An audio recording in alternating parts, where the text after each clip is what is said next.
tu l'as remarqué, mais ces derniers temps, parler de développement personnel est devenu très à la mode. Tout le monde s'en prend au jeu, tout le monde décide d'en parler. Mais pourquoi est-ce que moi j'ai décidé de parler de ça avec toi aujourd'hui? Moi je me dis que j'ai une technique très infaillible, très bonne pour pouvoir scaler de jour en jour, de devenir chaque jour la meilleure version de soi. Donc si tu es intéressé, reste après le générique.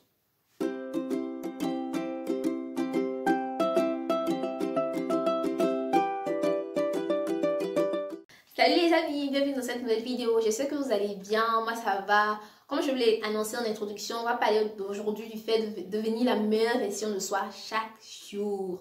Mais avant tout, je demanderai au nouveau de s'abonner, d'activer la cloche de notification, liker et surtout partager. Pas au nouveau seulement de liker, de partager, à tout le monde de liker, de partager. Comme ça, vous pouvez me montrer que ce que je fais, ça vous intéresse et que vous aimez le travail que j'accomplis pour vous. Donc, en premier lieu, pour pouvoir devenir la meilleure version de soi, qu'est-ce qu'il faut faire? Il n'y a rien de magique, c'est juste un exercice régulier. Parce que tout ce qui concourt à devenir la meilleure version de soi, c'est un exercice répété. Ce sont des exercices répétés que vous devez faire, une habitude que vous devez avoir. Pourquoi est-ce que moi, Hélène, je décide de parler de ça?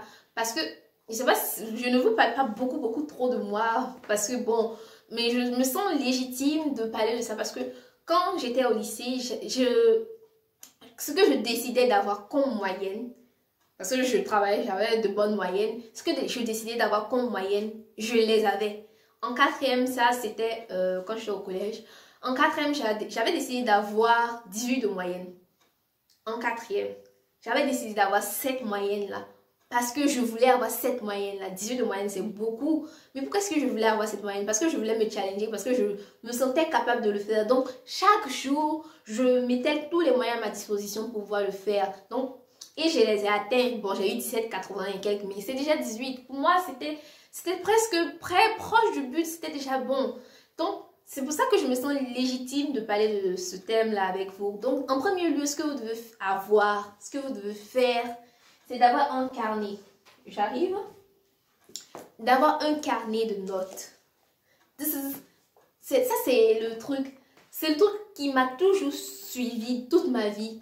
Depuis la sixième. Bon, primaire, je ne planifiais pas trop. Mais depuis la sixième, un carnet. Cet outil-là, il m'a sauvé toujours la vie. N'importe quel carnet, vous pouvez prendre n'importe quelle marque. Vous n'êtes pas obligé de prendre le Toum ou quoi.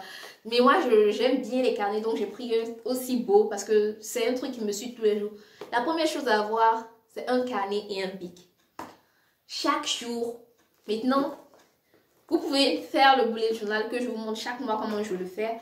Ou bien, commencer à faire votre comptabilité. Ce que vous avez eu à faire la journée, c'est la chose qui va vous permettre de scaler chaque jour. Faire la comptabilité de votre journée. Voir ce que vous avez eu à faire de votre to-do list. Qu'est-ce que vous n'avez pas bien fait? Qu'est-ce que vous devez améliorer? Cet exercice répété, si vous le faites chaque jour, vous deviendrez une meilleure version de vous chaque jour. On peut dire examen de conscience, on peut l'appeler comme ça. Ou la comptabilité, quand vous voulez nommer ça, moi je l'appelle compta, je fais ma compta du soir. Je m'assois pour voir, mais Hélène, qu'est-ce que je dois faire demain? Pas en termes de to-do list nécessairement, parce que moi, comme je vous l'ai dit, je planifie ma semaine. Je ne planifie pas chaque jour mes journées.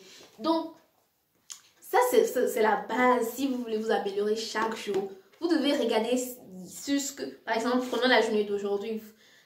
En fin de journée, vous devez voir que, ah oui, j'ai été quand même ponctuelle aujourd'hui, parce que c'est l'exercice sur lequel vous devez travailler. Donc, vous devez définir ce que vous devez faire. Pas nécessairement en to-do list, comme je vous le dis. Définir les actions que vous devez poser. Par exemple, vous voulez devenir ponctuel. Vous voulez être ponctuel. Donc, notez ponctualité. Maintenant, chaque jour, cochez. Ah, est-ce qu'aujourd'hui j'ai été ponctuel? Analysez ça. Maintenant, si au bout de 21 jours, vous voyez que oui, cette habitude est venue. Ok, on continue à doser. Donc, avec le carnet, vous allez réussir ça simplement parce que vous avez un truc pour pouvoir voir, pour pouvoir analyser ce que vous devez faire, pour pouvoir pointer. Et ça va vous aider, je vous assure. C'est pas pour faire une publicité de quoi, parce que bon, moi-même qui ai acheté ça, je le cache.